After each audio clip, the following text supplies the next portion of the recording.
Hello बच्चा लोग, हम लोग अब आ चुके हैं एग्जम्पशन चैप्टर में, सेक्शन 11 ऑफ सीजीएसटी एक्ट या सेक्शन 6 ऑफ आईजीएसटी एक्ट। लेकिन हमारा मेन कौन सा एक्ट है? सीजीएसटी एक्ट, और हम उसी के सेक्शन की बात कर रहे हैं, सेक्शन 11। सर सेक्शन 11 में हमारे पास 11 सब सेक्शन 1 है, सब सेक्शन 2 है, सब सेक्शन 3 है। ये जो नोटिफिकेशन है एग्जम्पशन का वो सेक्शन 11 सब सेक्शन 1 में अंदर इशू हो रखा है। अगर मैं थोड़ा, हम लोग वॉल्यूम 2 में आ चुके हैं, राइट? हम लोग वॉल्यूम 2 में आ चुके हैं। एग्जम्पशन चैप्टर वॉल्यूम 2 का पहला चैप्टर है, लेकिन सीक्वेंस में हम लोग इसे आखिरी में पढ़ रहे हैं, ऐसे समझिए। सर कोई हार्म नहीं है, इस चैप्टर का किसी चैप्टर से कनेक्शन है नहीं। वॉल्यूम 2 में आपके पास कौन कौन से चैप्टर है? रिटर्न है, आईटीसी है, टाइम ऑफ सप्लाई है, वैल्यू ऑफ सप्लाई है, टैक्स इनवॉइस है, ई वे बिल है। ये एक स्टैंड अलोन चैप्टर है। जब मैं वॉल्यूम 2 में आया था starting with value of supply chapter, तो मैंने एक्सप्लेन कर दिया था कि एग्जम्पशन चैप्टर आप कभी देख सकते हो, लेकिन एग्जाम के लिए चैप्टर इंपॉर्टेंट है, ये ध्यान रखना। क्यों सर, क्यों इंपॉर्टेंट है? सर स्टैंड अलोन क्वेश्चन आता है, इससे 4 से 6 मार्क्स तक का आ सकता है, ये ध्यान रखना है। सर सिर्फ एग्जम्पशन चैप्टर जो हम लोग फिनिश करेंगे से अगले 6 से 8 घंटे में, राइट? मैं 6 से 8 घंटे का एक टारगेट लेता हूं, 6 से 8 घंटे में ये चैप्टर हमारा फिनिश हो जाएगा। 100 अराउंड, यस आप सही सुन रहे हैं, 100 अराउंड सर्विसेज हैं जो एग्जम्प्ट हैं जीएसटी से। और मैंने शायद पहले क्लास में वादा कर रखा है कि क्लास खत्म होने तक जो 6 से 8 घंटे की क्लासेस है एग्जम्पशन चैप्टर की, ये डिटेल्ड क्लासेस हैं, राइट? कोई फास्ट ट्रैक रिवीजन नहीं है, कोई फास्ट ट्रैक रीडिंग नहीं है, और इसमें से कोई भी पेजेस आपको नहीं बोले जाएंगे कि ये खुद से पढ़ लेना ये पेज। सर अराउंड 40 पेज का थ्योरेटिकल कॉन्सेप्ट है ये, और आगे हमारे पास 50 से 60 प्रैक्टिकल क्वेश्चन है इसी चैप्टर के एंड में, राइट? और उसके अलावा जो हमारा क्वेश्चन बैंक है उसमें हर क्वेश्चन में एक एक क्वेश्चन तो आपको कम से कम मिलेगा ही जीएसटी एग्जम्पशंस का। तो अराउंड 60 से 70 क्वेश्चन की हेल्प से और 40 पेज की थॉरो रीडिंग से हमें 6 से 8 घंटे देने हैं। थॉरो रीडिंग करनी है, सब चीजों की, प्रोविजंस की, कनेक्ट करना है इसको रिवर्स चार्ज से, चार्ज ऑफ जीएसटी चैप्टर से। इसको जहां जरूरत पड़ेगी हम लोग दूसरे चैप्टर से कनेक्ट करेंगे। मोटा मोटी जो मेन चैप्टर कनेक्ट होगा, हम लोगों ने थोड़ा बहुत डिस्कस किया हुआ है रिवर्स चार्ज के अंदर कि काफी सारी सर्विसेज एग्जम्प्ट हैं, और अगर एग्जम्प्ट नहीं है तो रिवर्स चार्ज लगेगा। रिवर्स चार्ज में हम लोगों ने जीटीए सर्विस डिस्कस किया हुआ है, लीगल सर्विसेज डिस्कस किया हुआ है, हमने वहां पे गवर्नमेंट की सर्विसेज डिस्कस की हुई है, लीगल सर्विसेज, गवर्नमेंट की सर्विसेज। लेकिन हमने डिस्कस वहां पे यही किया कि अगर एग्जम्प्ट हुआ तो एग्जम्प्ट, नहीं तो फिर रिवर्स चार्ज है। यानी हमेशा रिवर्स चार्ज लगे ऐसा नहीं है। अगर कहीं सर्विस आज की क्लास में एग्जम्प्ट हो गई तो हमें हेल्प मिलेगी काफी इस चैप्टर से। आपका जो थिंकिंग की जो ये लिमिट है वो बढ़ेगी। आप जीएसटी को अभी तक वॉल्यूम 1 वॉल्यूम 2 में इतने चैप्टरों के थ्रू जो आप जीएसटी को पहचाने हो, इसमें और आपका लेवल ऑफ नॉलेज बढ़ेगा। क्यों सर? इसमें काफी सारी ऐसी सर्विसेज जीएसटी के एग्जम्प्ट है जो हमारे आसपास घटित होती हैं, और फिर मजा भी आएगा पढ़ने में।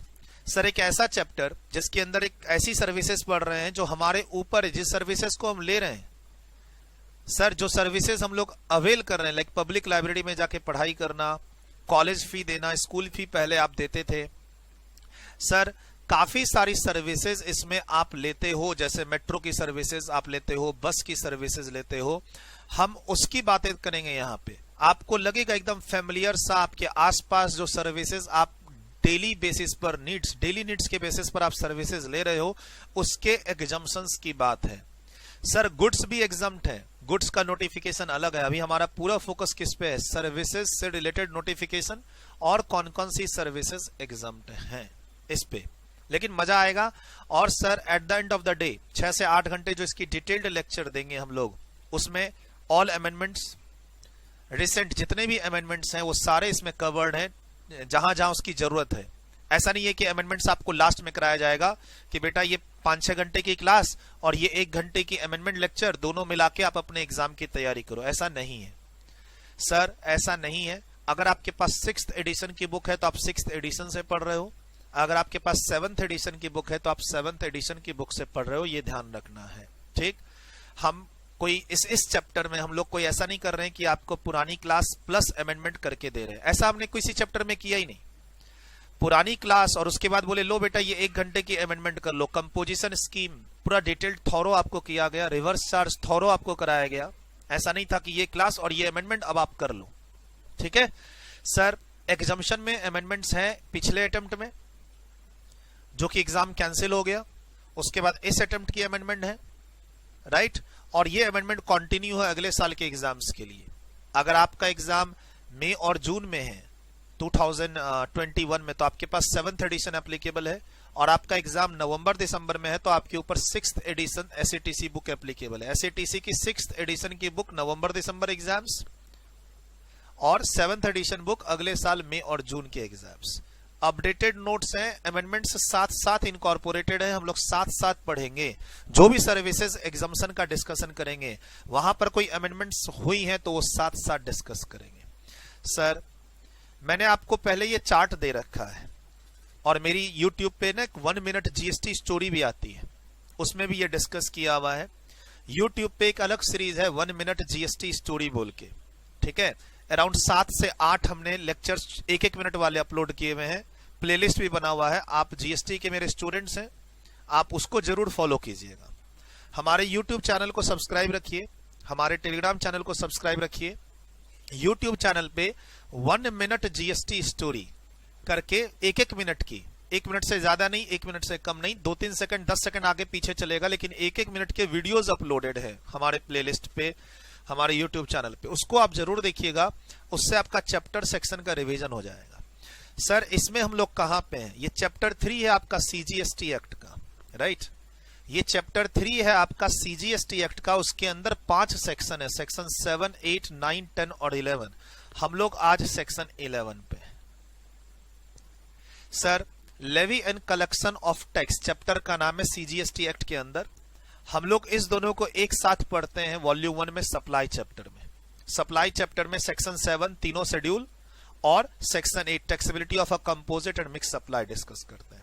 फिर हम लोग एक और चैप्टर में आते हैं जो वॉल्यूम 1 का लास्ट चैप्टर होता है, जिसके अंदर हम लोग सेक्शन 9 और उसके 5 सब सेक्शन की बात करते हैं, और वहीं पर बात होती है रिवर्स चार्ज की, सेक्शन 9 सब सेक्शन 3 की, जिसमें हम लोग डिस्कस करते हैं काफी सारी सर्विसेज एग्जम्प्ट होती हैं और जो एग्जम्प्ट नहीं होती हैं उस पर रिवर्स चार्ज लग जाता है। जीटीए की सर्विस पे रिवर्स चार्ज है, लेकिन वो आज की क्लास में एग्जम्प्ट हो जाए तो आपको आज की जो क्लास है, ये जो चैप्टर है एग्जामिनेशन चैप्टर, अगर आप करते हो तो आपका रिवर्स चार्ज का कॉन्सेप्ट भी स्ट्रांग होगा, ये ध्यान रखिएगा। एग्जाम में एक क्वेश्चन मिक्स भी आता है, जैसे मैं 5 से 6 सर्विसेज दे रहा हूं, एग्जाम में क्वेश्चन होगा मिस्टर एक्स एक सप्लायर है जो 5 से 6 सर्विसेज दे रहा है, बताएगा कि टैक्सेबल वैल्यू बताओ। अब टैक्सेबल वैल्यू में हम 5 से 6 सर्विसेज दे रहे हैं, उसमें से मान लो एक सर्विस एग्जम्प्ट है तो हम काउंट नहीं करेंगे। दूसरी सर्विसेज पे रिवर्स चार्ज लग गया जिसमें सामने वाला जीएसटी देगा, हम काउंट नहीं करेंगे अपनी टैक्सेबिलिटी पे। मतलब मेरी 5-6 सर्विसेज होंगी और बताया जाएगा कि आप बताओ जीएसटी कितने टैक्सेबल वैल्यू पर दोगे। उसमें से हो सकता है एक नेगेटिव लिस्ट में निकल जाए, नेगेटिव लिस्ट शेड्यूल 3 आपको जीएसटी ना देना पड़े, एक ट्रांजैक्शन निकल जाए रिवर्स चार्ज बोल के सामने वाला देगा, राइट, एक एग्जम्प्ट हो जाए। और मान लो एग्जाम का क्वेश्चन है कि है ना जनवरी 2020 की टैक्सेबिलिटी बताओ, जनवरी 2020 की टैक्सेबिलिटी, लेकिन आपके एग्जाम्पल में एक ऐसा क्वेश्चन है जिसका टाइम ऑफ सप्लाई फरवरी 2020 है, टाइम ऑफ सप्लाई चैप्टर, यानी एक ऐसा क्वेश्चन जिसमें हम कह सकते हैं कि काफी सारे कॉन्सेप्ट मिक्स हैं। टाइम ऑफ सप्लाई अगर फरवरी महीने में फॉल करेगा तो जनवरी की टैक्सेबिलिटी में उसकी काउंटिंग नहीं होगी। अगर कोई सर्विस एग्जम्प्ट है एज पर सेक्शन 11 नोटिफिकेशन तो उसकी काउंटिंग नहीं होगी। 9(3) में रिवर्स चार्ज लग गया, सामने वाला जीएसटी देगा तो उसकी काउंटिंग नहीं होगी। तो इस तरीके से हम कह सकते हैं कि जो आज अब इस चैप्टर को पढ़ने वाले आप 6 से 8 घंटे मेरे साथ, ये आपको बोर नहीं करेगा। इनफैक्ट आपके एग्जाम में 2 तरह के क्वेश्चन जो आते हैं उसको बनाने में हेल्प करेगा। प्रैक्टिकल क्वेश्चन 2 तरह के आते हैं, एक तो मिक्स जिसके अंदर 1-2 सर्विसेज एग्जम्प्ट होंगी, 1-2 रिवर्स चार्ज वाली होंगी, 1-2 पे टैक्स दे देना, और एक होगा stand alone practical question based on this chapter only. जैसे आगे हम लोग पढ़ेंगे एजुकेशन सर्विसेज, आगे पढ़ेंगे होटल की सर्विसेज पढ़ेंगे, एजुकेशन सर्विसेज पढ़ेंगे, लीगल सर्विसेज पढ़ेंगे, मेडिकल हेल्थ सर्विसेज पढ़ेंगे।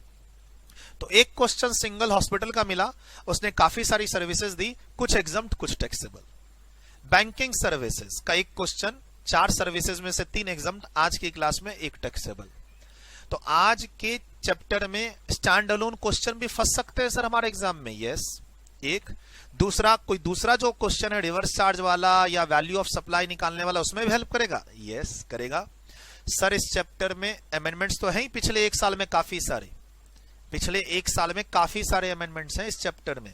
और मजे की बात क्या है कि आप रजिस्टर्ड स्टूडेंट्स इसको वीडियो को तो देख ही रहे हो, इस चैप्टर की सारी क्लासेस यूट्यूब पे भी जाएंगी। यस, तो आप जो मेरे रजिस्टर्ड स्टूडेंट्स हो, उसको आप चाहो तो इस चैप्टर को आप सॉफ्टवेयर के थ्रू देख लेना, चाहो तो सॉफ्टवेयर के थ्रू देख लेना यूजर आईडी पासवर्ड के थ्रू, और चाहो तो यूट्यूब पे देख लेना।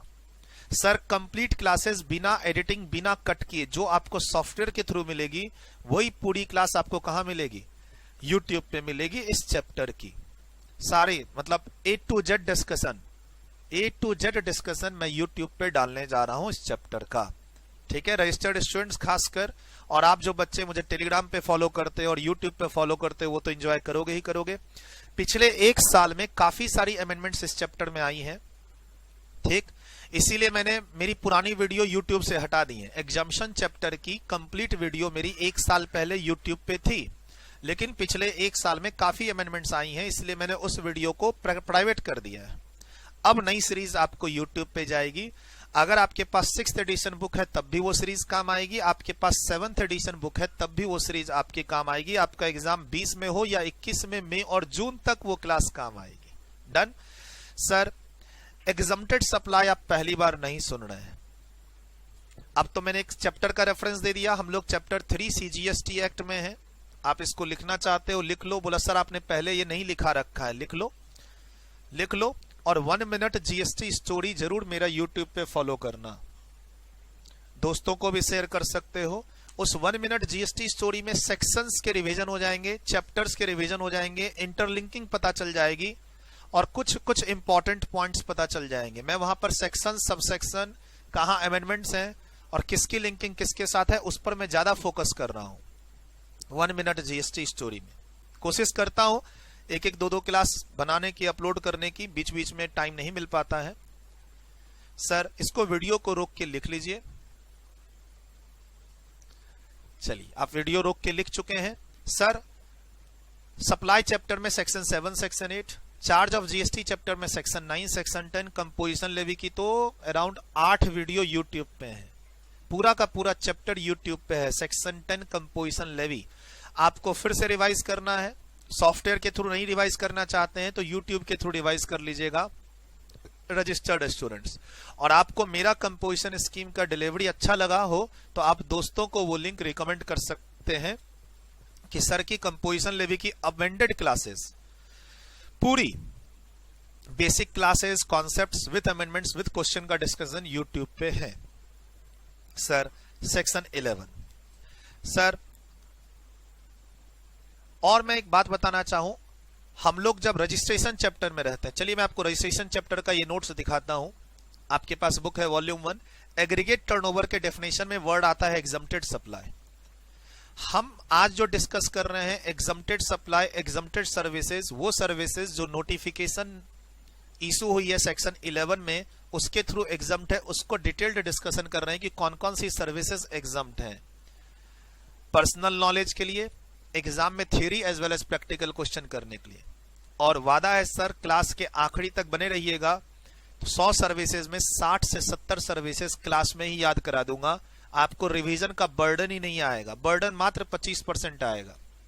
एक बार और पढ़ के जो रिवाइज करने वाली बात है वो, और आपको लगता है कि थोड़ा जल्दी खत्म करना है, 8 घंटे नहीं है आपके पास, तो वीडियो की स्पीड को 1.4 तक कर लीजिएगा तो भी मैनेज हो जाएगा। 1.4 से ज्यादा नहीं कीजिएगा। 1.3, 1.4 पर वीडियो की स्पीड को कर लेते हैं तो आपका वही चीज 5 घंटे में हो जाएगा। ठीक है, उसके बाद आप रिवीजन करना चाहते हैं तो 2 की स्पीड से रिवीजन करके 3 घंटे में रिवाइज कर लीजिएगा 15-20 दिन के बाद। लेकिन मैं तो हमेशा अपने स्टूडेंट्स को यही कहता हूं, रिवीजन आप ना क्लास नोट्स से करें और बुक से करें, वीडियो से कभी ना करें। वीडियो से एक बार पढ़े, राइट, और रिवीजन हमेशा अपने क्लास नोट्स और बुक से करें एज इफ कि आपके पास वीडियो है ही नहीं, ना यूट्यूब पे ना सॉफ्टवेयर में। ऐसे मानिए कि ना तो सॉफ्टवेयर एक्सेस है आपके पास और ना यूट्यूब पे मेरे लेक्चर्स हैं। एक बार में लेक्चर को खत्म कीजिए। और रिवीजन करने का मतलब है आप बुक से रिवाइज कीजिए, क्लास नोट्स से रिवाइज कीजिए, वापस लेक्चर किसी भी टीचर का चला के रिवाइज मत कीजिए। आपको कमजोर बनाएगा। नहीं सर हम डबल की स्पीड से रिवीजन कर लेते हैं, सर आपको कमजोर बनाएगा। मैं सिर्फ इतना ही कहता हूं, आपकी एनालिटिकल स्किल्स को ये कम करेगा। आप जो खुद से पढ़ के ऑब्जर्व करेंगे और दिमाग में रिटेन करेंगे और हमारी वीडियो को बार बार सुनेंगे, तो सर खुद से पढ़ के ऑब्जर्व करके एनालाइज करके जो आप दिमाग में रिटेन करेंगे वो लॉन्ग लास्टिंग होगा, ये बात ध्यान रखिएगा। आप अपने आप को ज्यादा कमजोर समझते हैं तो चला लीजिए दूसरी बार वीडियो, में मना नहीं कर रहा। अगर आप अपने आप को ज्यादा ही कमजोर स्टूडेंट समझ रहे हैं कि नहीं सर मैं तो एक बार और वीडियो आपकी सुनूंगा, तो अगर आपके पास टाइम है, आपको टाइम परमिट करता है, चलाना चाहते हैं चला लीजिए। जनरली एक एवरेज स्टूडेंट और एक इंटेलिजेंट स्टूडेंट के लिए दोबारा वीडियो नहीं होता है। आप अपने आप को बहुत पुअर समझते हैं, पहले रिजल्ट्स खराब कर चुके हैं, आपको लगता है कोई डिटेल्ड नॉलेज आपको चाहिए, तो आप देखिए ना, 2 बार देखिए, 3 बार देखिए, 3 बार देखिए, कहां मना है, पैसे तो लग ही नहीं रहे हैं। सर रजिस्ट्रेशन चैप्टर में एग्रीगेट टर्नओवर के समय में हमारे पास वर्ड आया एग्जम्प्टेड सप्लाई, लेकिन यहां पर एग्जम्प्टेड सप्लाई में 3 तरह की सप्लाई थी। एक जिस पर नील रेट था, जो सेक्शन 11 से एग्जम्प्ट थी, और नॉन टैक्सेबल सप्लाई। हम इसमें से आज एक हिस्से में है जो सेक्शन 11 के कारण एग्जम्प्ट है। एक्ट ने पहले से ही गुड्स का रेट नील कर रखा है, नील रेट, तो वो एग्जम्प्टेड सप्लाई का पार्ट है, लेकिन उसके लिए फिर आज नोटिफिकेशन पढ़ने की थोड़ी ना जरूरत है। सर आज तो हम वो लिस्ट पढ़ रहे हैं, अगर ये एग्जम्पशन नोटिफिकेशन नहीं इशू होता तो उस पर कुछ न कुछ टैक्स आप 6%, 12%, 18% दे ही रहे होते। गवर्नमेंट ने सेक्शन 11 की हेल्प से सर्विसेज और गुड्स को अलग अलग एग्जम्प्ट कर रखा है। एग्जम्प्ट करने से सेक्शन 9 सब सेक्शन 1 का टैक्स रेट आपके ऊपर नहीं लगता है, charge of GST chapter. Sir section 9(1) का जो टैक्स रेट्स है हमारे पास, थोड़ा सा मैं लिंकिंग कर दूं, आगे पढ़ाऊंगा तब। अगर एग्जम्पशन का नोटिफिकेशन ना निकले, अगर सेक्शन 11 सब सेक्शन 1 में एग्जम्पशन का नोटिफिकेशन ना निकले, तो आपको सेक्शन 9(1) में जीएसटी पे करना पड़ जाएगा, जो आपके ऊपर चार्ज लगाता है कि एक प्रिस्क्राइब्ड रेट से आपको अपनी वैल्यू पर जीएसटी पे करना है। आपको पे करना है तो आपको, नहीं तो रिवर्स चार्ज में, ऐसे समझो सप्लायर मुझे, नहीं तो आपको। अच्छा, रेसिपिएंट को पे करना होता 9(3) में और मुझे पे करना होता सप्लायर को 9(1) में। लेकिन सर दोनों ही फ्री हो जाएंगे, आप भी और मैं भी, अगर सर्विस क्या हो जाए, सेक्शन 11 में एग्जम्प्ट हो जाए। ठीक है, तो सर गवर्नमेंट ने सेक्शन 11 में जो नोटिफिकेशन इशू किया उसमें लैंग्वेज यही लिखी कि मैं ये एग्जम्पशन का नोटिफिकेशन इशू कर रहा हूं, इसके ऊपर का जो भी टैक्स आपको कह रहा है सेक्शन 9(1) में लगाने के लिए, वो आपका एग्जम्प्ट हो जाएगा। अगर मान लो सेक्शन 9(1) के कारण 12% रेट है और हमने अपने नोटिफिकेशन में रेट लिख दिया नील, तो आपको पूरा का पूरा माफ है। नोटिफिकेशन के अंदर सेक्शन 9 का रेफरेंस है। सर आप एग्जम्प्टेड सप्लाई कंपोजिशन स्कीम में भी पढ़ते हो मेरे से। कंपोजिशन स्कीम के डेफिनेशन में एग्रीगेट टर्नओवर, कंपोजिशन स्कीम के डेफिनेशन के अंदर एग्रीगेट टर्नओवर, ये टर्नओवर का डेफिनेशन और रजिस्ट्रेशन चैप्टर के टर्नओवर का डेफिनेशन सेम है। बट ध्यान रखिएगा, कहीं भी जो आप पढ़ते हो एग्जम्प्टेड सप्लाई, उसमें हम लोग यही पढ़ते हैं कि नील रेट वाला, नॉन टैक्सेबल सप्लाई और जो नोटिफिकेशन इशू करके एग्जम्प्ट है वो। लेकिन आज की क्लास में हम लोग नॉन टैक्सेबल सप्लाई का डिस्कशन नहीं कर रहे, अल्कोहल का डिस्कशन नहीं कर रहे आज की क्लास में। आज की क्लास में न तो हम अल्कोहल का डिस्कशन कर रहे हैं, न ही पेट्रोलियम प्रोडक्ट का डिस्कशन कर रहे हैं, न ही हम वैसे आइटम का डिस्कशन कर रहे हैं जो पहले से ही एक्ट के अंदर 0% नील रेट पे नोटिफाइड है। ठीक है, ये ध्यान रखिएगा। सेक्शन 11 के अंदर ये मैंने आपको नोट करा दिया। अब मैं चलता हूं एग्जाम नोटिफिकेशन के रेफरेंस में। आइए सर देखिए, सर्विस से रिलेटेड रिवर्स चार्ज का नोटिफिकेशन नंबर, ये आपको मैंने बोला था रिवर्स चार्ज चैप्टर में कि याद करना पड़ेगा। नोटिफिकेशन नंबर 13 2017 CTR डेटेड 28 जून 2017। जीएसटी कब से आया? जीएसटी 1 जुलाई 2017 को आया। 1 जुलाई 2017 और उसके बाद जो जीएसटी आया उसके पहले ही गवर्नमेंट ने रिवर्स चार्ज का नोटिफिकेशन इशू कर दिया। ये हो गया सीजीएसटी एक्ट के लिए और ये हो गया inter state supply IGST act के लिए। ये सर्विसेज के नोटिफिकेशन है, ऐसे ही गुड्स के अलग है। सर 9(3) सीजीएसटी का, 5(3) आईजीएसटी का। रिवर्स चार्ज का नोटिफिकेशन नंबर आपको याद करने बोला हुआ है, ठीक, क्लियर। उसके बाद रजिस्ट्रेशन चैप्टर में एक नोटिफिकेशन था 40 लाख वाला, वो आपको बोला हुआ है याद करने के लिए। एक नोटिफिकेशन कंपोजिशन स्कीम में भी आया रेफरेंस में, लेकिन उसकी वैल्यू अब खत्म उसी हो गई है क्योंकि वो सेक्शन एक नया आ गया 10(2)A कंपोजिशन स्कीम में। और सर एक नोटिफिकेशन नंबर आज की क्लास में आपको एग्जाम के लिए याद करना है, वो है notification number 12 of 2017 CTR dated 28 June 2017, section 11(1) का नोटिफिकेशन इंट्रा स्टेट सप्लाई के लिए सर्विसेज से रिलेटेड। ऐसे ही अगर हम इंटर स्टेट की बात करें तो सेक्शन 6(1) में ये नोटिफिकेशन इशू रखा 9/2017। हमें एग्जाम में चारों याद रखना जरूरी नहीं है सर, रिवर्स चार्ज का ये वाला याद रख लो नोटिफिकेशन नंबर 13 और एग्जम्पशन का नोटिफिकेशन नंबर 12 CTR। अच्छा CTR याद रखना है, इसको CT मत कर देना नहीं तो गलत हो जाएगा। दो सीरीज है, क्लास में बता रखा है मैंने, एक CTR की सीरीज है और एक ओनली CT की सीरीज है। जब CT हो तो उसके जगह IT नहीं लिख देना और R हो तो R लिखना है, ये बात ध्यान रखना, ठीक है। और सर एग्जम्पशन, अगर एग्जाम में कोई एग्जम्पशन आता है तो आपको इसी मेन नोटिफिकेशन का रेफरेंस लेना है कि सेक्शन 11 सब सेक्शन 1 में जो नोटिफिकेशन नंबर 12 इशूड है उसके कारण ये सर्विसेज एग्जम्प्ट है। थोड़ा सा लीगल लैंग्वेज, सर 100 से ज्यादा सर्विसेज है और एक नोटिफिकेशन याद करना है तो कर नहीं लोगे, ठीक है, ये ध्यान रखना है आपको। और सर करना तो है ही इसको याद। बोला सर आप बोलते हो कि इसमें अमेंडमेंट आती है, ये तो 2017 का नोटिफिकेशन है, तो सर अब जो एग्जाम्पशन की नई नई नोटिफिकेशन आती हैं कि ये सर्विस भी एग्जाम्प्ट, ये सर्विस भी एग्जाम्प्ट, वो इसी नोटिफिकेशन को जाके अमेंड करती हैं। जो मान लो गवर्नमेंट मान लो आज कोई नया नोटिफिकेशन निकाल के 2 सर्विस को एग्जाम्प्ट करे तो उस नोटिफिकेशन की लैंग्वेज में क्या लिखा होगा कि मैं इस 2 सर्विसेज के कारण पिछले जो एग्जाम्पशन का नोटिफिकेशन था 12 नंबर उसको जाके अमेंड कर रही हूं। तो जो मेन एग्जाम्पशन का नोटिफिकेशन है वो यही है 12/2017 और ये इसकी लाइफ ये लॉन्ग लाइफ लेके है, इसको आप विड्रॉ नहीं कर सकते जब तक GST है। सर इस नोटिफिकेशन को विड्रॉ तो नहीं कर सकते, इस नोटिफिकेशन के अंदर अमेंडमेंट करके इसके अंदर की सर्विसेज को विड्रॉ कर सकते हैं या और सर्विसेज डाल सकते हैं।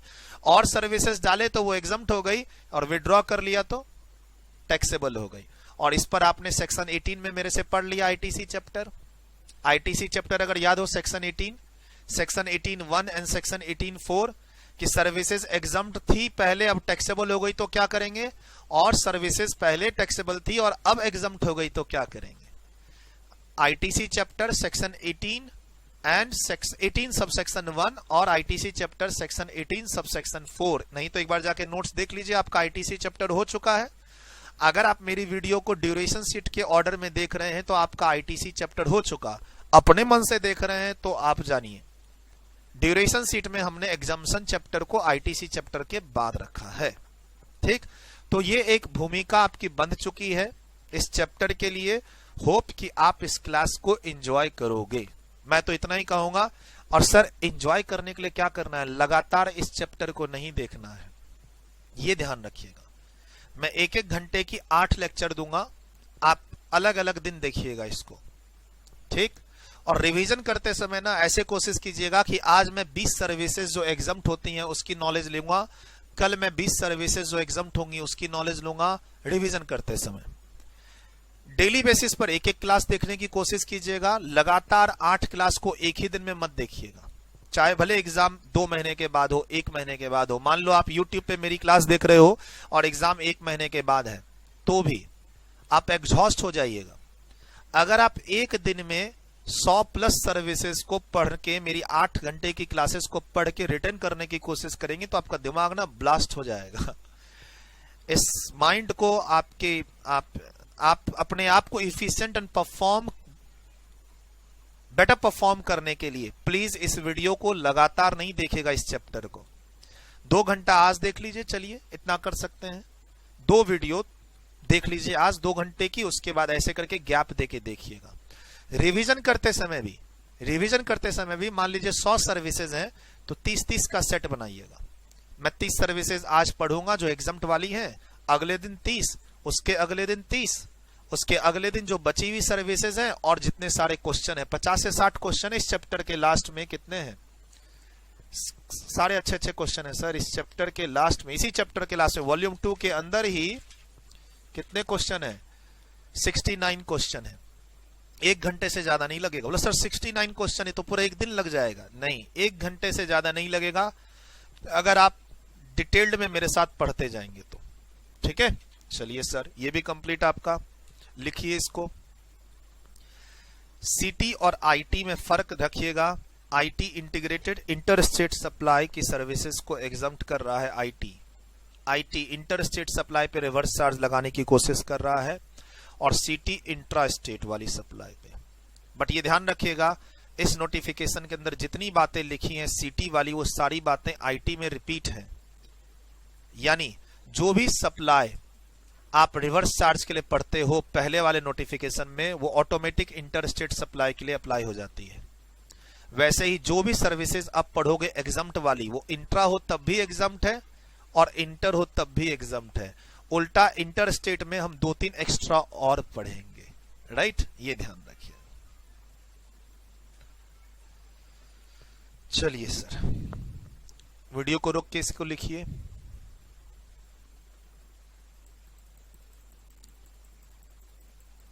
ये मैंने बता ही दिया था, पहले लिखवा ही दिया है, सेक्शन 7, 8, 9, 10, 11। आइए फर्स्ट पेज पे हम लोग गुड्स की लिस्ट नहीं पढ़ रहे हैं, सर्विसेज की लिस्ट पढ़ रहे हैं। ये कोई फास्ट ट्रैक रिवीजन क्लास नहीं है कि आओ बच्चा लोग 1 घंटे में एग्जाम्पशन चैप्टर को फिनिश कर लें। ऐसा कीजिए ना, मेरी 7-8 घंटे वाली क्लास ले लीजिए मेरी 7-8 घंटे वाली क्लास ले लीजिए और YouTube पे ढूंढ लीजिएगा 1 घंटे वाली एग्जाम्पशन की फास्ट ट्रैक क्लास। आओ 1 घंटे में रिवीजन करें। पढ़ मेरे से लीजिए, रिवीजन कहीं और कर लीजिएगा, एग्जाम अल्टीमेटली आपको देना है, क्या फर्क पड़ता है। हाँ, जब रिजल्ट आए तो मेरे पास आइएगा चलिए सर, 1 घंटे की फटाफट रिवीजन नहीं है। आप प्लीज मतलब वीडियो को देखने के बाद ऐसा कोई कमेंट नहीं पास करेंगे सोशल मीडिया पे कि आपने बहुत है ना स्लो पढ़ाया सर इस चैप्टर को, और सर आप ना एक 15 मिनट की चीज को 1 घंटे तक एक्सप्लेन कर रहे हैं। मैं तो इस तरीके से एक्सप्लेन कर रहा हूं कि आप एग्जाम्पशन के बारे में कुछ नहीं जानते हो, कुछ नहीं पढ़े हो, कुछ नहीं सुने हो। बस मैं उस तरीके से समझाऊंगा। एक एक सर्विसेज को एग्जाम्प्ट के पीछे का रीजन, उससे रिलेटेड गवर्नमेंट की कोई क्लैरिफिकेशन है, सर्कुलर है तो उसको साथ में इंसर्ट कर दिया है। पिछले एडिशन में जो मेरी 4th और 5th एडिशन की बुक थी उसमें कोई सर्कुलर और कोई क्लैरिफिकेशन था तो वो मैंने लास्ट में दिया था, लेकिन इस बार इस बुक में मैंने अगर मान लो कोई क्लैरिफिकेशन है किसी एग्जाम्पशन से रिलेटेड तो वो मैंने साथ में ही एग्जाम्पल बोल के इंसर्ट कर दिया है। और एक बात बच्चा लोग, अगर आप पुराने स्टूडेंट्स मेरे यूट्यूब पे हैं जिसके पास 3rd एडिशन की जीएसटी बुक है 2019 वाली, 4th एडिशन की जीएसटी बुक है 2019 वाली, तो प्लीज उसको स्क्रैप कर दीजिए। Shift your self to latest GST book 6th edition और 7th एडिशन। जिनके पास 5th एडिशन वाली जीएसटी बुक है काम कर जाएगी, क्योंकि इस चैप्टर में पिछले 6 महीने में एक ही अमेंडमेंट है, काम कर जाएगी। लेकिन हाँ, मैंने थोड़ी सी एंट्रियां इधर उधर कर दी हैं। मतलब पिछले एडिशन में जो चीज 35 नंबर पे लिखी थी वो इसमें शायद 75 नंबर पे लिखी हुई है। सीक्वेंस चेंज हो गया है, आगे पीछे सफल कर दिया मैंने, रीअरेंज कर दिया है टॉपिक को। जैसे पिछले एडिशन में गवर्नमेंट से रिलेटेड एग्जाम्पशंस को मैं पहले पढ़ाता था, इस वाले में मैंने लास्ट में शिफ्ट कर दिया है, और उसके कारण मेरी सारी एंट्री नंबर जो है, मेरी नंबर जो है वो चेंज हो चुके हैं। ठीक है सर, गवर्नमेंट ने जो ये नोटिफिकेशन इशू कर रखा है यहाँ पे, ये नोटिफिकेशन नंबर 12 एग्जाम्पशन का, इसके अंदर ना एंट्री 1 चलती है ऐसे, एंट्री 1 की सर्विस एग्जाम्ड, एंट्री 2 की सर्विस एग्जाम्ड, एंट्री 3, एंट्री 66, ऐसे करके। मैंने अपनी बुक में ये एंट्री नंबर मेंटेन नहीं किया है। मतलब नोटिफिकेशन में जो एंट्री नंबर है 1 2 3 4 5 6 करते हुए जो सर्विसेज के एग्जाम्पशन का डिस्कशन है, जैसे समझिए कि सब सेक्शन 1 2 3 या सेक्शन 1 2 3, ऐसे इस नोटिफिकेशन में जो सर्विसेज की लिस्ट है उसको एंट्री नंबर 1 2 3 4 5 6 दे रखा है। मैंने अपनी बुक में अपने हिसाब से सीरियल नंबर रखा है और अपने हिसाब से ग्रुपिंग कर दी है, और एग्जाम के लिए एंट्री नंबर याद नहीं करना है, ये ध्यान रखिएगा। आप जो सोचेंगे कि मैं एग्जाम में ये लिख के आऊंगा कि it is exempted as per entry number 55 और एंट्री नंबर 66 और एंट्री नंबर 80, पॉसिबल नहीं है। एंट्री नंबर याद नहीं करना है इसमें। हमें सेक्शन 11(1) के अंदर जो नोटिफिकेशन इशू हुई है 12/2017, उसके बेसिस पर ये एजुकेशन सर्विस एग्जाम्ड है, इतना लिखना है। एंट्री नंबर कोट नहीं करना है। इसीलिए जो मेन नोटिफिकेशन का एंट्री नंबर है वो मैंने अपनी बुक में सीक्वेंस फॉलो नहीं किया है, मेरे अपने सीरियल नंबर है, मेरे अपने सीरियल नंबर है।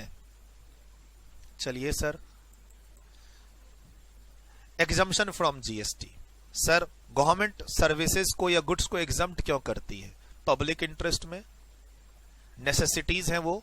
अगर हम उसे एग्जम्प्ट नहीं करेंगे तो जो प्राइस अगर किसी गुड्स की प्राइस पर जीएसटी लगेगा तो वो गुड्स आपको या सर्विसेज आपको महंगी मिलेगी। ठीक, ऑलरेडी इंट्रोडक्शन चैप्टर में आपने पढ़ा हुआ है, जीएसटी रिग्रेसिव है, अमीर गरीब नहीं देखता है। अगर 18% जीएसटी लगना है तो वो अमीर की सर्विस पे भी लगेगा और वो सर्विस अगर गरीब ले रहा है तो उस पर भी लगेगा। ठीक, लेकिन कुछ सर्विसेज हैं जहां पर गवर्नमेंट की एक मोरल रिस्पॉन्सिबिलिटी है कि उसको एग्जम्प्ट कर देना, जैसे health sector, legal services, education services और पब्लिक एमिनिटीज, जो कॉमन पब्लिक से रिलेटेड सर्विसेज है, लाइक कॉमन लाइफलाइन है जो आज के दिन से बस की सर्विस हो गई, ऑटो की सर्विस हो गई और या फिर मेट्रो की सर्विस हो गई, जो एक आज के दिन कॉमन लाइफ में हमारे आस पास आ चुकी है। मतलब हमने बस टिकट दिया, उस पर भी जीएसटी। सर, एक तो बस का फेयर ही हम किसी तरीके से अरेंज कर पा रहे हैं, उस पर भी आप जीएसटी लगा दे रहे हो। तो गवर्नमेंट ने ना एक बेसिक नेसेसिटीज वाली लिस्ट ढूंढी गुड्स की और सर्विसेज की, कि ये सर्विसेज और ये गुड्स को हम लोग क्या करते हैं, जीएसटी से एग्जम्प्ट कर देते हैं। फॉर एग्जांपल, एग्रीकल्चर प्रोड्यूस, आप आलू की खेती करके आलू को बेचते हो तो हम उस प्रोडक्ट पे जीएसटी नहीं लगाएंगे। न किसान अपनी खेती करने के लिए काफी सारी सर्विसेज लेता है, न हम आलू बेचने पर जीएसटी लगाएंगे और न किसान ने आलू की खेती करने के लिए जो सर्विसेज ली है हम उस पर जीएसटी लगाएंगे। तो कहीं ना कहीं एक सोशल इकोनॉमिकल रीजन है, एक मोरल रिस्पॉन्सिबिलिटी है गवर्नमेंट की कि हमें कुछ गुड्स और कुछ सर्विसेज को क्या करना है, पब्लिक इंटरेस्ट में एग्जम्प्ट कर देना है, ताकि जो बायर्स हैं उनके पॉकेट पे इस जीएसटी का कम इंपैक्ट आए। बोला सर ऐसे तो गवर्नमेंट को नुकसान हो जाएगा। नहीं, गवर्नमेंट दूसरे सेक्टर से जीएसटी रिकवर कर तो रही है। फॉर एग्जांपल, मान लो गवर्नमेंट बोलती है इलेक्ट्रॉनिक आइटम की सेल पे 18% जीएसटी लगाएंगे, तो अगर हम और आप मोबाइल और टीवी फ्रिज खरीद रहे हैं तो जीएसटी पे तो कर रहे हैं, सब्जी खरीदने पे जीएसटी नहीं पे कर रहे हैं, तो क्या फर्क पड़ता है? ओवरऑल हम 10 अपने कंजम्पशन बास्केट में हम 10 तरह के गुड्स और सर्विसेज को कंज्यूम कर रहे हैं, उसमें से 4-5 एग्जम्प्ट है और 5-6 टैक्सेबल है। गवर्नमेंट की रेवेन्यू मैनेज हो रही है, खाली गवर्नमेंट को बैलेंस करना है, ये देखना है कि आपका जो डेली कंजम्पशन का बास्केट है उसमें आप ब्रेड खरीद रहे हैं, अंडा खरीद रहे हैं, चावल दाल खरीद रहे हैं, वेजिटेबल्स खरीद रहे हैं, नमक चीनी खरीद रहे हैं और फिर है ना बस में सफर कर रहे हैं, मेट्रो में सफर कर रहे हैं। गवर्नमेंट क्या चाहती है, कॉमन मैन जो एक ऐसी अनअवॉइडेबल गुड्स और सर्विसेज का डेली बेसिस पर कंजम्पशन कर रहा है उस पर जीएसटी ना लगे। अब पनीर का पराठा खाने लगोगे, स्टफ्ड पराठा, तो जीएसटी तो लगेगा, जीएसटी तो लगेगा। हम गेहूं की बात कर रहे थे और आप चले गए किस पे, स्टफ्ड पराठे पे। बोला सर ना भूख लग रही है, अब आप ना ऐसे पराठों का नाम मत लो वरना आपकी क्लास रोक के ना हम खाना खाने चले जाएंगे। भैया घर में वीडियो देख रहे हो, तुम क्या कर रहे हो नहीं कर रहे हो कौन सा हमें पता है।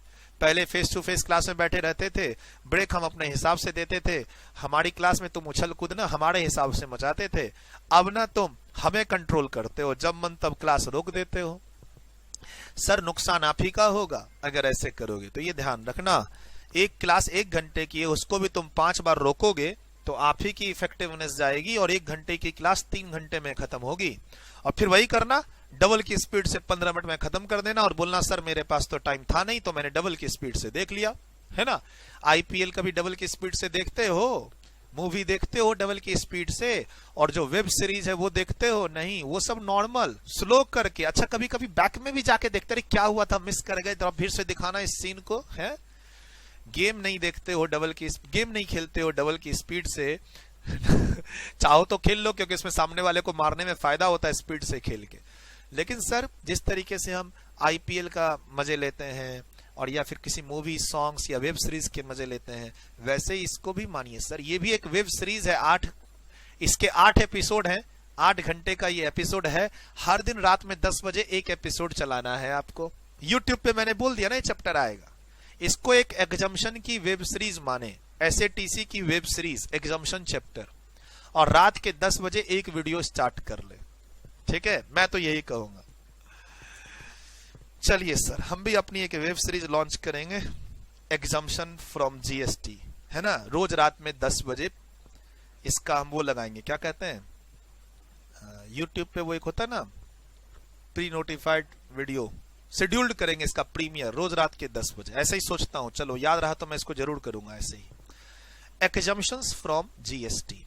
When a supply of goods or services falls within the purview of charging section, यानी सेक्शन 9, लिखिए अंडरलाइन करके सेक्शन 9। अगर सेक्शन 9 में फॉल कर गया आपका ट्रांजैक्शन, सर आप सप्लाई वर्ड से भी बाहर निकल सकते हो शेड्यूल 3 का फायदा लेके, या सप्लाई के डेफिनेशन का फायदा लेके, या कहो आप बिजनेस के कोर्स में नहीं है, और या फिर कहो आप कंसिडरेशन नहीं है सप्लाई चैप्टर, आप सप्लाई चैप्टर में भी बच सकते हैं कह के कि क्या ये गुड्स नहीं, ये सर्विस नहीं, कंसिडरेशन नहीं, बिजनेस का कोर्स नहीं, डिम्ड सप्लाई नहीं, या हम शेड्यूल 3 में फॉल करते हैं sir.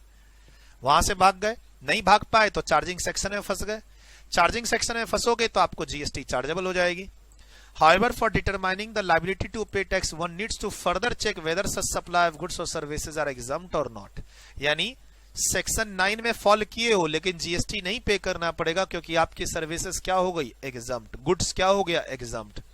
Exempted supply has been defined as the supply of any goods or services or both which attract nil rate or which may be wholly exempt from tax and includes non-taxable supply. Sir ये exempted supply में 3 part हैं ही है, लेकिन हम इसके एक part में हैं, किसमें, जो सेक्शन 11 के थ्रू होली एग्जम्प्ट हुई है।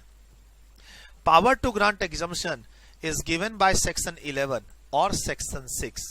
सेक्शन 11 और सेक्शन 6 ने पावर दे रखा है कि government time to time notification issue करके गुड्स और सर्विसेज को एग्जम्प्ट कर सकती है। इसेंशियल गुड्स और services like public consumptions have products और services have been exempted. Items such as unbranded आटा, मैदा, बेसन, unpacked food grains, milk, eggs, meat, curd, lassi, fresh vegetables are among the list of exempted services. Sir इसके अंदर पूजा करने के सामान और फूल भरी झाड़ू के भी नाम है इसके अंदर sir. Further essential services like health care system, education services are also exempt। ये तो एक समरी है। अब देखिए इस तरह के गुड्स की एक लिस्ट है जिसमें बोलता है दही भी एग्जम्प्ट है, प्रसाद भी एग्जम्प्ट है, गुड़ भी एग्जम्प्ट है, काजल जो आंखों में लगाते हैं वो भी एग्जम्प्ट है। बताइए, लस्सी को भी एग्जम्प्ट कर रखा है, फूल भरी झाड़ू, GST के बिना झाड़ू खरीद के लाइए और लॉकडाउन में घर साफ करना सीखिए। अब तक तो आप सीख भी चुके होंगे, नहीं क्या? आप अपने लॉकडाउन का एक्सपीरियंस क्यों नहीं शेयर करते हैं? चलिए सर, आज का टास्क, इस क्लास का टास्क जो मैं अक्सर अपने बच्चों को देता हूं, आपने लॉकडाउन में नया क्या किया जो आपने लॉकडाउन से पहले कभी नहीं किया था? घर का काम में आपको बताना है, घर के कामों में ध्यान रखिएगा। ऐसे तो बहुत कुछ आपने किया लॉकडाउन में, लेकिन घर के काम में आपने आज तक वो काम नहीं किया था और इस लॉकडाउन ने आपसे वो काम करवा दिया घर में। मतलब लॉकडाउन नहीं होता तो कभी घर वाले क्या, आप भी अपने आप से उम्मीद नहीं रखते कि आप वो काम कर सकते थे कभी। अपना एक्सपीरियंस छोटा सा एक मैसेज मेरे नंबर पे दिन के टाइम पे शेयर कीजिए, भेजिए। एक मोमेंट, एक बहाना हमारी और आपकी वार्तालाप स्टार्ट करने का। रजिस्टर्ड स्टूडेंट्स मैसेज भेजेंगे, यूट्यूब वाले स्टूडेंट्स कमेंट पास करेंगे इनबॉक्स में।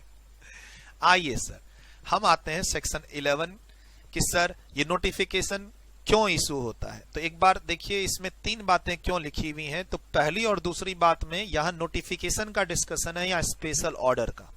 एग्जाम में डिफरेंस पूछता है 3-4 मार्क्स के लिए। सेक्शन 11 के सबसेक्शन 1 और सबसेक्शन 2 में नोटिफिकेशन एंड स्पेशल ऑर्डर की बात हुई है। कब गवर्नमेंट नोटिफिकेशन इशू करेगी, कब स्पेशल ऑर्डर, और दोनों में बेसिक डिफरेंस क्या है, इस पर क्वेश्चन आता है। बगल में लिखे 3 मार्क्स डिफरेंस। एग्जाम का क्वेश्चन है कि गवर्नमेंट के पास ना कुछ राइट्स हैं, जनरल एंड स्पेशल, किसी गुड्स और सर्विसेज को एग्जम्प्ट करने के। वो राइट्स एक्सप्लेन करो। जनरल यानी 1, स्पेशल यानी 2। और 1 में हम नोटिफिकेशन इशू करते हैं, 2 में हम स्पेशल ऑर्डर इशू करते हैं। फॉर एग्जाम्पल अभी बहुत अच्छा सिचुएशन है, लॉकडाउन। सर जो ये जो अभी क्या, अब तो हम लोग अनलॉकडाउन के फेज में आ चुके हैं। जो लॉकडाउन था मार्च अप्रैल मई जून के समय में, उस समय गवर्नमेंट को एक ये एक्सेप्शनल सिचुएशन थी जिसमें गवर्नमेंट को मान लो हेल्थ रिलेटेड जो कोई सर्विस सेक्टर में किसी सर्विसेज और गुड्स की जरूरत है तो उसको एग्जम्प्ट करना जीएसटी से। तो एक स्पेशल सर्कमस्टांसेस लाइक फ्लड, अच्छा फ्लड अगर आता है तो पूरे इंडिया में नहीं आता, एक एरिया में आता है, एक स्टेट एरिया में, या नॉर्थ इंडिया के कुछ स्टेट्स में आएगा, साउथ इंडिया के कुछ स्टेट्स में आएगा। फ्लड आ गया, साइक्लोन आ गया, या अर्थक्वेक आ गया, या फिर आपका सुनामी आ गई। तो ऐसे एक्सेप्शनल सिचुएशंस में गवर्नमेंट को लगता है कि मुझे 3 स्टेट, 4 स्टेट, 5 स्टेट में या पर्टिकुलर इस सेक्टर में एग्जम्पशन देना है। मैं एक ऐसा एग्जम्पशन देना चाहता हूं जिसका फायदा उस स्पेशल स्टेट को मिले, उस स्पेशल एरिया को मिले, और या फिर उस स्पेशल बिजनेस सेक्टर इंडस्ट्री को मिले। तो गवर्नमेंट क्या इशू करती है? स्पेशल ऑर्डर के थ्रू एग्जम्पशंस। ठीक है, एक्सेप्शनल नेचर का कोई सिचुएशन हो तो। और जनरली गवर्नमेंट की पॉलिसी बोल रही है, जीएसटी काउंसिल से रिकमेंडेशन है, स्टेट का काउंसिल मीटिंग में प्रेशर है। सर स्टेट का काउंसिल मीटिंग में प्रेशर है और काउंसिल मीटिंग में डिसाइड हो जाता है कि भाई अब इस सर्विसेज और इस गुड्स को एग्जम्प्ट कर सकते हैं हम लोग, इंडस्ट्री से काफी प्रेशर आ रहा है और it is a common recommendation from all the states. तो हम एक जनरलाइज, अरे भाई हाँ ठीक है इसको हम एग्जम्प्ट कर देते हैं, एक जनरल डिमांड है पब्लिक की, तो हम उसमें नोटिफिकेशन इशू करते हैं। बट एग्जाम में जब डिफरेंस आएगा ना, तो जब ये हाईलाइटेड है ना, ये लिख दीजिएगा, आपका काम बन जाएगा। आप कहानी मत सुनाइएगा, कहानी सुनाने में तो मार्क्स नहीं मिलते हैं। आप एग्जाम में कहानी सुनाओगे तो कहानी सुना के चीजों को समझा जा सकता है। स्कोर करने के लिए टू द पॉइंट लिखिएगा। सर एक होता है इस पैराग्राफ को सीधे पढ़ के निकल जाना, और मैं कहता हूं यहां से थ्योरेटिकल क्वेश्चन कंपैरिजन का आता है, नोटिफिकेशन के थ्रू एग्जम्पशन और स्पेशल ऑर्डर के थ्रू एग्जम्पशन कब कब देते हैं। लैंग्वेज दोनों में यहां तक सेम है। When government is satisfied that it is necessary in the public interest so to do, it may on the recommendation of council। अब इसके बाद डिफरेंट है वर्ड, ऊपर कहता है by notification exempt generally either absolutely or subject to such conditions as may be specified therein. लेकिन यहां language है by special order in each cases under circumstances of an exceptional nature. अब देख रहे हैं इच केसेस है, हम case to case, area to area, situation to situation अलग अलग ऑर्डर पास करके एग्जम्पशन दे सकते हैं। एक्सेप्शनल सर्कमस्टांसेस, वर्ड क्या है? एक्सेप्शनल सर्कमस्टांसेस, यानी बियॉन्ड कंट्रोल्ड। ऊपर में ये वर्ड मिसिंग है। ऊपर में हम एग्जम्पशन बाय नोटिफिकेशन देते हैं, इधर बाय स्पेशल ऑर्डर देते हैं। लैंग्वेज को ध्यान रखना है। गुड्स और सर्विसेज और both of any specified description from whole और पार्ट। हम चाहे तो आधा एग्जम्प्ट कर सकते हैं, पूरा एग्जम्प्ट कर सकते हैं, चाहे तो कंडीशन लगाएं या ना लगाएं, absolutely or subject to some condition, यानी बिना कंडीशन के एग्जम्प्ट कर दें या कंडीशन लगा के करें, मर्जी हमारी। नोटिफिकेशन में लिखा होगा, पढ़ते रहना। कहता है effective from such date as may be specified in such notification. जब नोटिफिकेशन निकलता है तो उसमें डेट होती है, एक तो नोटिफिकेशन की डेट, और नोटिफिकेशन को लास्ट तक पढ़ोगे तो उसमें कहीं ना कहीं डेट मिल जाएगी कि इस नोटिफिकेशन के अंदर का कंटेंट कब से इफेक्टिव होगा। ठीक है सर, कब से इफेक्टिव होगा नहीं दिया रहता है, तो नोटिफिकेशन जब से ऑफिशियल गजट में आया तब से वो इफेक्टिव माना जाता है, ध्यान रखिएगा। जनरली गवर्नमेंट नोटिफिकेशन में इफेक्टिव डेट लिख देती है। सर ये exceptional nature to be stated in such order, special order जो पास करेंगे एक्सेप्शनल सिचुएशन में, वो सिचुएशन लिख के आप एग्जम्प्ट कर सकते हैं from the payment of tax any goods और सर्विसेज और both on which tax is leviable. Goods और सर्विसेज यहां भी एग्जम्प्ट होगा, यहां भी गुड्स और सर्विसेज ही एग्जम्प्ट होगा। गवर्नमेंट ही नोटिफिकेशन इशू करेगी, गवर्नमेंट ही स्पेशल ऑर्डर इशू करेगी। एक extra word exceptional nature to be stated in that order, reason देना पड़ेगा। अंडरलाइन कर लीजिए इस पोर्शन को खासकर। अब ये तीसरा नंबर पॉइंट भी खास इंपॉर्टेंट रखता है, जिसमें पिछले 1 साल की मैं बात करूं तो एक क्लैरिफिकेशन इशू हुआ था सर्कुलर के थ्रू। पिछले एडिशन की बुक में ये मैंने लास्ट पेज में रखा हुआ, एग्जामिनेशन चैप्टर के आखिरी में मैंने क्या बोला, पिछले एडिशन में कुछ क्लैरिफिकेशन सर्कुलर चीजें मेरे नोट्स में लास्ट में मैंने ऐड की थी अपडेट करते समय बुक को। अभी मैंने क्या किया है, जहां पर जो सर्कुलर जिस पॉइंट से रेलेवेंट है वहीं पर मैंने पुट अप कर दिया। इसी के कारण मेरा पेज नंबर का सीक्वेंस चेंज हो रहा है। आपके पास 6th एडिशन की बुक होनी चाहिए या 7th एडिशन की बुक, अगर आप इस वीडियो को रजिस्टर्ड स्टूडेंट्स देख रहे हैं और या फिर यूट्यूब पे स्टूडेंट्स देख रहे हैं तो। सर इसको पढ़िए आप, वीडियो को यहाँ पे रोकिए, मैं तो आपसे ये रिक्वेस्ट करूंगा कि वीडियो को यहाँ रोकिए और इसको एनालाइज कीजिए खुद, ये क्या कहता है पॉइंट यहां से लेकर यहां तक, उसके बाद ये क्लैरिफिकेशन और ये एग्जाम्पल क्या कहता है, शायद आपको समझ में आ जाएगा, मेरी जरूरत नहीं पड़ेगी, फिर मैं समझाऊंगा आपको, मैच कर लेंगे कि आपने क्या समझा और मैंने क्या समझाया। वीडियो रोकिए यहां पे। चलिए देखते हैं आप लोगों ने क्या इसमें से सीखा है ना, थोड़ा सा आपने खुद इसकी रीडिंग की और देखते हैं बेसिकली इसमें कह क्या रहा है। इसमें कह रहा है कि जो आपका ओरिजिनल नोटिफिकेशन है एग्जम्पशन का, आपका जो ओरिजिनल नोटिफिकेशन है एग्जम्पशन का, ये 12/2017, मैंने इसमें क्या कहा, एग्जम्पशन टाइम टू टाइम आते रहते हैं और हम उसे एंट्री बोलते हैं और इसी में अमेंडमेंट आते रहती है। तो मान लो जो सबसे पहली बार ये नोटिफिकेशन आया जून 2017 में और इफेक्टिव हुआ 1 जुलाई से, और उसमें कोई अमेंडमेंट आई, एंट्रीज, ठीक है।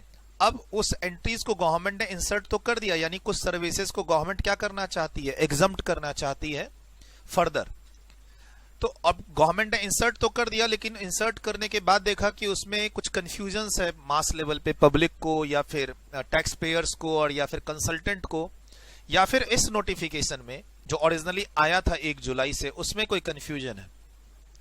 तो गवर्नमेंट ने एक राइट रखा हुआ है कि मैं कभी भी इस नोटिफिकेशन की एंट्रीज में कोई भी एक्सप्लेनेशन ऐड करके क्लैरिफिकेशन इशू कर सकता हूं, राइट। और वो क्लैरिफिकेशन में 1 साल, मतलब मैं एक नई एग्जम्पशन दे रहा हूं आज, और उसमें मुझे लगा मास लेवल पे कोई कंफ्यूजन है लोगों को कि ये एग्जम्पशन किसको मिलनी चाहिए किसको नहीं मिलनी चाहिए, तो मैं उस एग्जम्पशन के एंट्री के अंदर मैं एक्सप्लेनेशन ऐड कर सकता हूं। और वो इफेक्टिव कब से माना जाएगा, प्रोस्पेक्टिव नहीं, रेट्रोस्पेक्टिव। कब से, जब से वो अमेंडमेंट आई थी, वो एंट्री आई थी। मतलब मैं कोई एग्जम्पशन की एंट्री इंसर्ट कर रहा हूं 1 जुलाई 2000 से 20, और मुझे उससे रिलेटेड एक्सप्लेनेशन इंसर्ट करना है से दिसंबर 2020 में, मैं कर सकता हूं। और वो इफेक्टिव कब से माना जाएगा, 1 जुलाई से, यानी रेट्रोस्पेक्टिव क्लैरिफिकेशन। गवर्नमेंट ने 1 साल का अपने पास टाइम मांगा हुआ है। अच्छा, गवर्नमेंट ने ये स्टेटमेंट जो दे रखा है उसमें लोगों को कंफ्यूजन हुई कि भाई ये 1 साल की जो काउंटिंग है वो कैसे होगी, नहीं होगी, कब से आप बोल रहे हैं, उसके बारे में फिर से आप हमें बताइए। तो गवर्नमेंट ने एक सर्कुलर में एग्जाम्पल के थ्रू बताया। अब देख लेते हैं क्या कहता है। अभी जो हमने ऊपर बात की नोटिफिकेशन और स्पेशल ऑर्डर की, उसके लिए the government may if it considered necessary or expedient so to do for the purpose of clarifying the scope.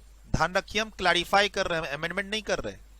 Sir कोई नई चीज लिखनी है ना तो वो प्रोस्पेक्टिवली इफेक्ट होती है। जब मैं किसी लिखी हुई चीज को क्लैरिफाई करता हूं कि मेरा कहने का ये मतलब था, तो वो मतलब कब से निकालोगे, जब से मैंने वो बात कही थी, यानी रेट्रोस्पेक्टिव इफेक्ट डालोगे। ऐसा ही गवर्नमेंट यहां कह रही है।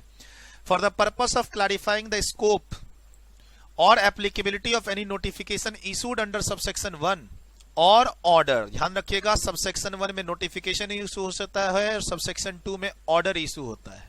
अभी ऊपर बताया था, मैं एक्सप्लेनेशन इंसर्ट कर सकता हूं उस नोटिफिकेशन में, उस ऑर्डर में, as the case may be by notification at any time.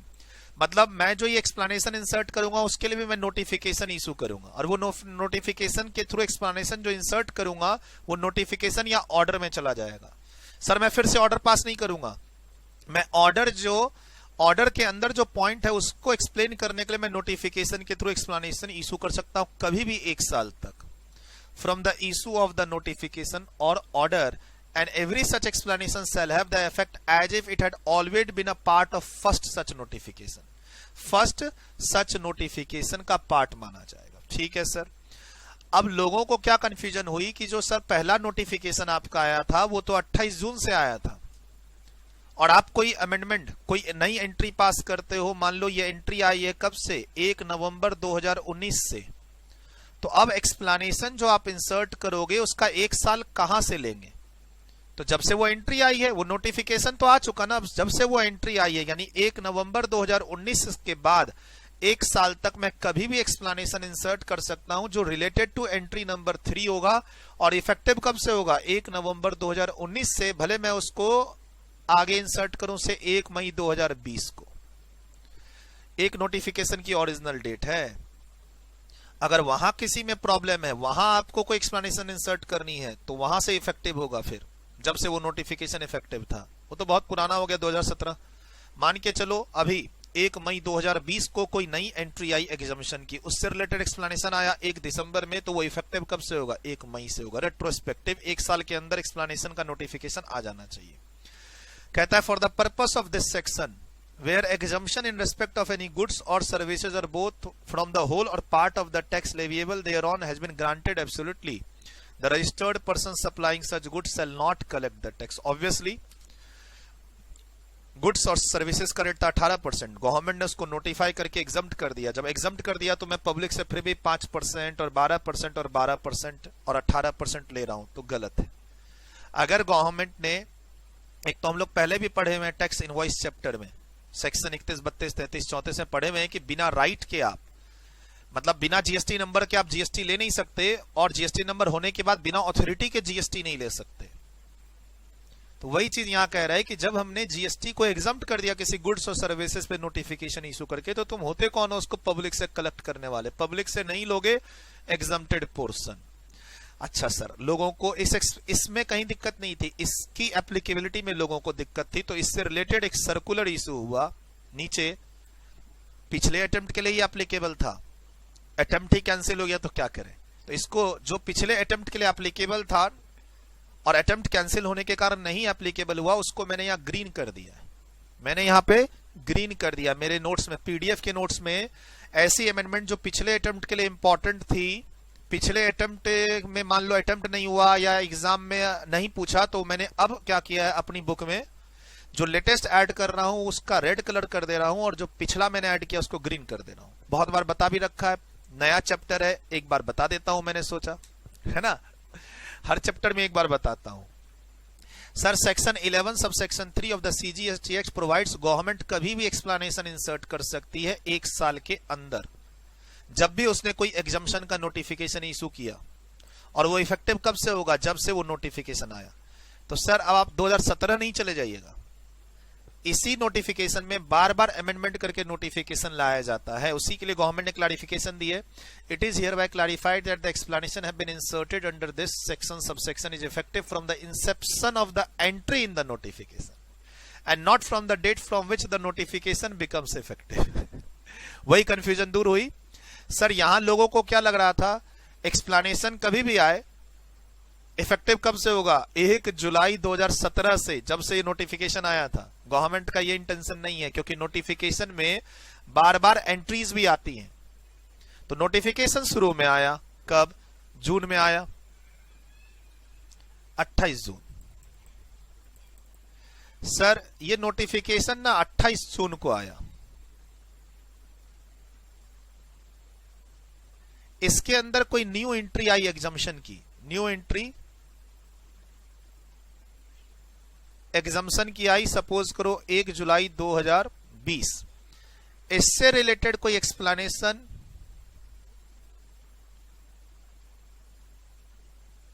Insert हुआ से 1 दिसंबर 2020 को, तो ये विद इन 1 ईयर हो गया।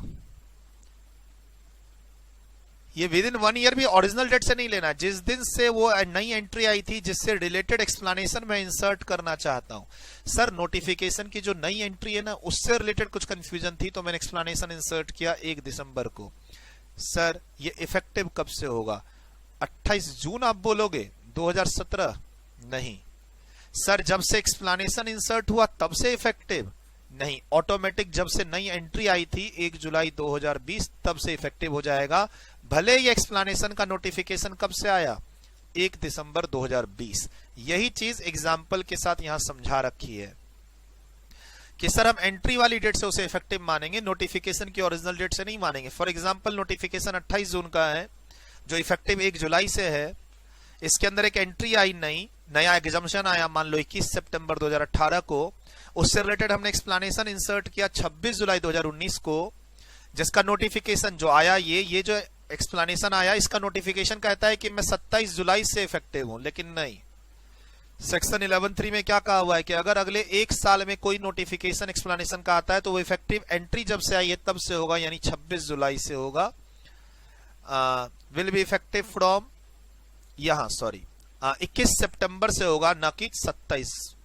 सर ये जो ये जो नई एक्सप्लेनेशन आई ना, इसका नोटिफिकेशन कहता है मैं 27 जुलाई से इफेक्टिव होऊंगा, लेकिन हमारा एक्ट जो है सेक्शन 11 सब सेक्शन 3 वो बोलता है नहीं, एक साल के अंदर अगर कोई एक्सप्लेनेशन आए तो इफेक्टिव कब से करना, जब से एंट्री आई है। एंट्री कब से आई? 21 सितंबर। तो आंसर कितना? 21 सितंबर। सिंपल है, यही मैंने एग्जांपल यहां देने की कोशिश की। आप चाहो तो लिख लो,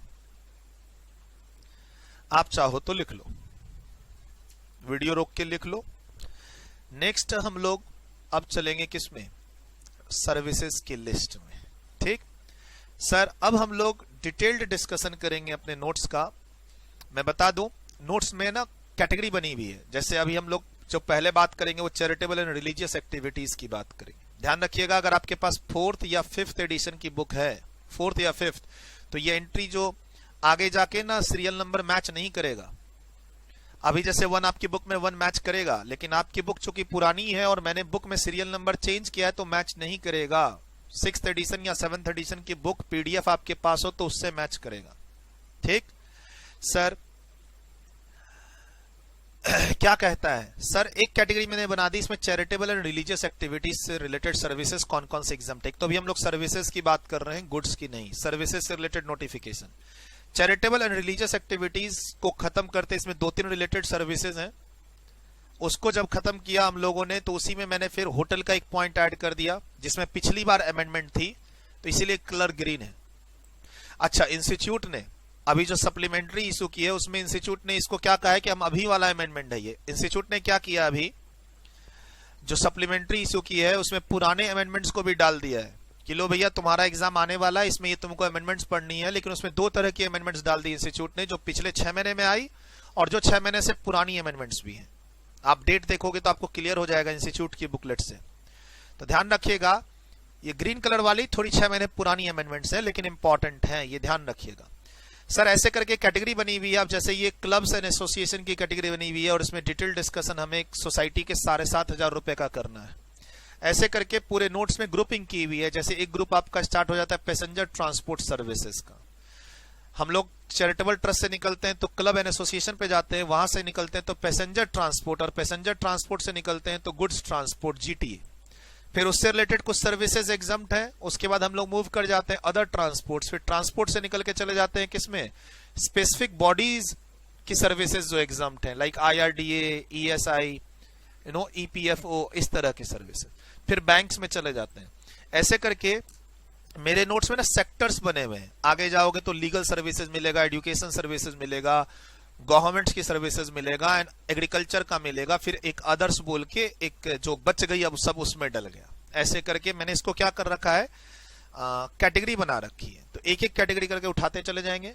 किसी क्लास में पूरी क्लास एक ही कैटेगरी को डिस्कस करेंगे, ज्यादा उसके अंदर मसाला होगा पढ़ने को। किसी किसी क्लास में एक ही क्लास में 3-4 कैटेगरी हैंडल हो जाएगी। बट हाँ, at the end of the day आपको कहीं भी रिवीजन करने में दिक्कत नहीं आएगी। हम लोग क्लास के अंदर डिटेल डिस्कशन करेंगे सर्विसेज का। आपको अभी तक इस 1 घंटे में डिलीवरी पता चल गई होगी रजिस्टर्ड स्टूडेंट्स की मैं इस चैप्टर को कैसे पढ़ाऊंगा, कहीं भी बोर नहीं होने दूंगा। सर जीएसटी में मैंने अभी तक जो पढ़ाया है, एक एक पैराग्राफ, एक एक प्रोविजंस को, फिर प्रैक्टिकल्स को लिंक करके पढ़ाया है। कहीं भी मैंने तो ऐसा नहीं फील हुआ कि मैंने आपको बोर कर दिया हो। और आपसे फीडबैक भी मांगा था, आपका तो फीडबैक नहीं आया। उल्टा आपने अप्रिशिएट किया कि हमने 1 से 1.5 घंटे वाली क्लासेस जो आपको दी उससे आपको फायदा हुआ। एक अप्रिसिएशन मुझे मिला।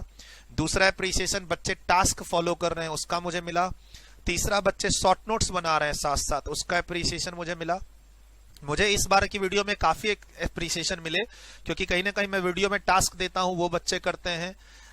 शॉर्ट नोट्स कंप्लीट करने के लिए बोलता हूं, डाउट पूछने के लिए बोलता हूं। उसके बाद बच्चों को सबसे बड़ी बात क्या हुई, बच्चों ने क्या बोला, सर हमारे दोस्त लोग ना अमेंडमेंट अलग से पढ़ रहे हैं।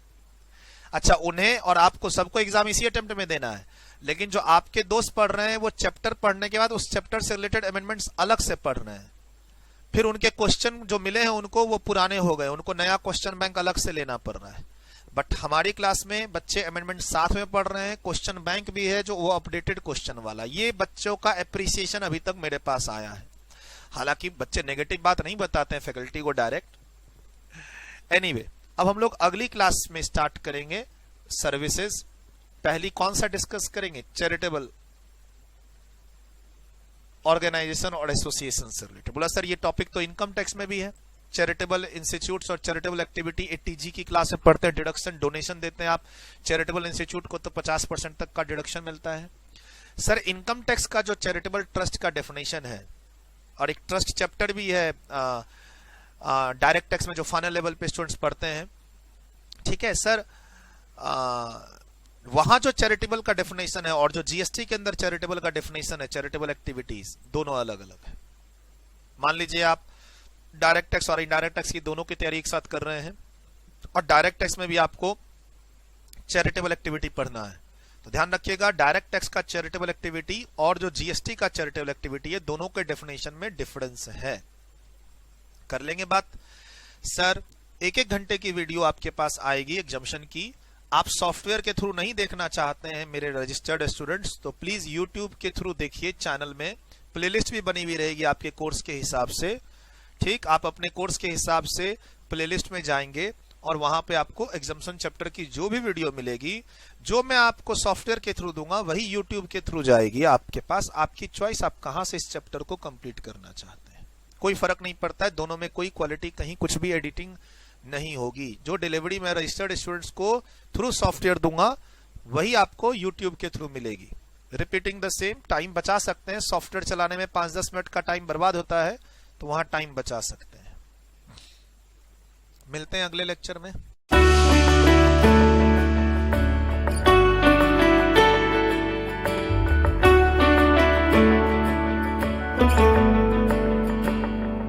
रास्ते भागे पाँव से आगे, जिंदगी से चल कुछ और भी मांगे। क्यों सोचना है जाना कहाँ, जाए वहीं ले जाए जहाँ। बेसब्रियाँ बेसब्रियाँ बेसब्रियाँ बेसब्रियाँ।